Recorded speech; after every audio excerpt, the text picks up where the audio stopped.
It's hard to make sense of stuff, man, when the whole world is turned upside down on us.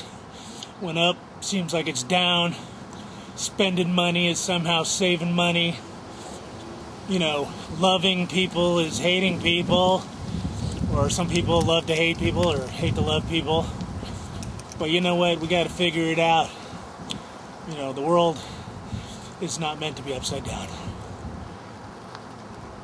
That's the creek that runs down the backside of my neighborhood. There's a trail that's about half a mile long, but I walk my dogs every morning. We sneak through this like gap in the fence right here, and we go down along the trail along the creek. Going down to this creek every morning, you know, the unemployment report, stock market, fake. Walking down this creek, you know, going underneath this overpass, you know, the homeless people, the bums living along the creek, that's real, man. That's a sign of what's actually going on. You know, I walk down this path every day, and it's incredible the amount of people living, homeless people living down on the creek. Here in San Jose you can get away with it, man, because we got great weather most of the time. But, you know, it's like hundreds and thousands of people, in my opinion. The cops come through every now and then, kind of sweep everybody out of here.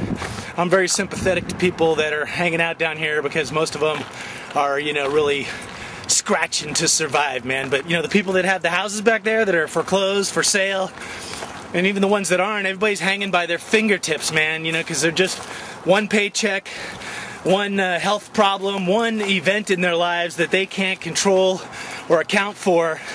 And you know what? They're down at this creek too. That's how that works. One thing that's cool is on this back trail, you know, you can relax a little bit. Me, if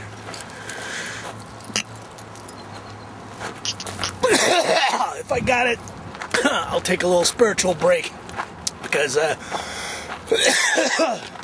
walking along this creek here, you know, it's very beautiful with my dogs, even with the screwed up weather.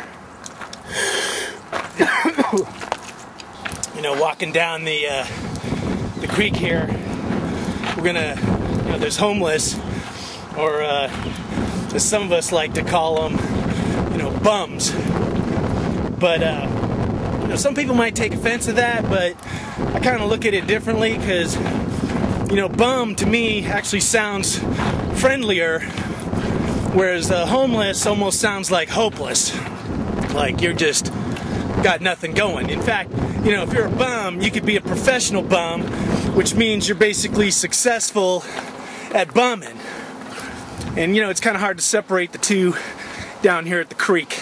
But you know, they're down here, and sometimes they bunch up, and they could be a bunch of them, you know, from 5 to 20, 30 people. But what happens is, if there gets to be too many of them in one place, they get too noticeable, and their trash and, you know, just waste piles up, and it eventually ends. So there's actually like smaller encampments that are hidden under trees,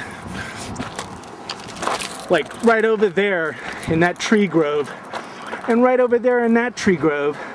I guarantee you there is homeless shelters, like a tent set up. I'm almost at one. We're gonna look at it in just a second here. It's not really about invading their space, you know, the people living down here at the river, because, you know, it's bad enough, and I kind of respect them.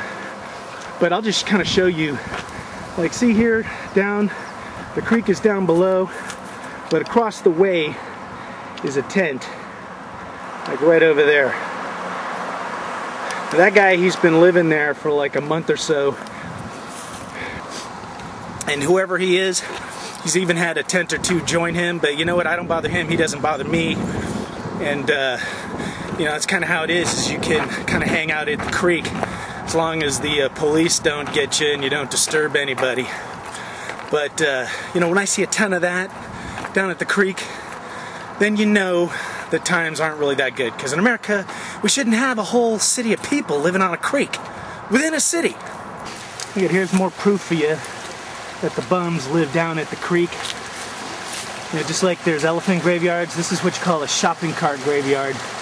which is where shopping carts go to die after bums are done using them, or homeless people. They carry their stuff, and then, you know, this is where they end up.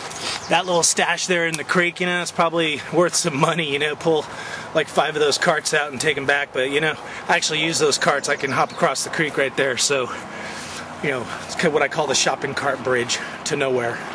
And right now, you can tell how stormy it is. This is the lake by my house, and the wind is just ripping across there.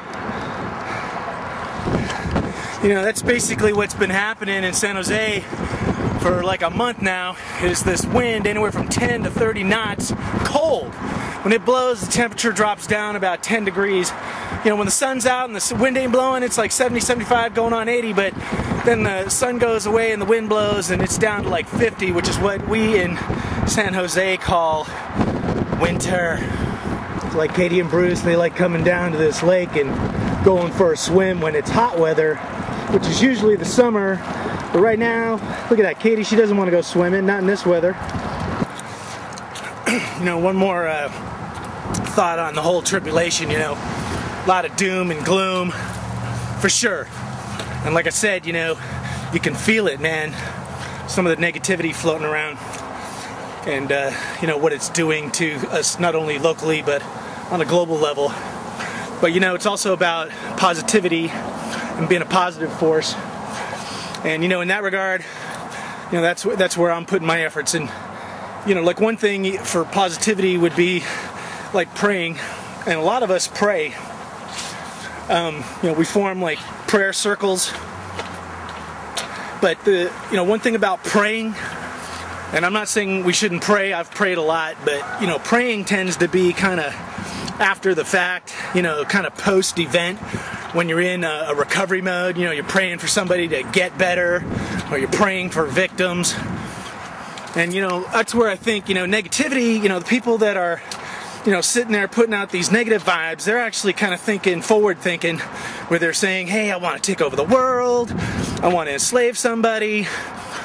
But you know, that's kind of forward thinking, even though it's negative.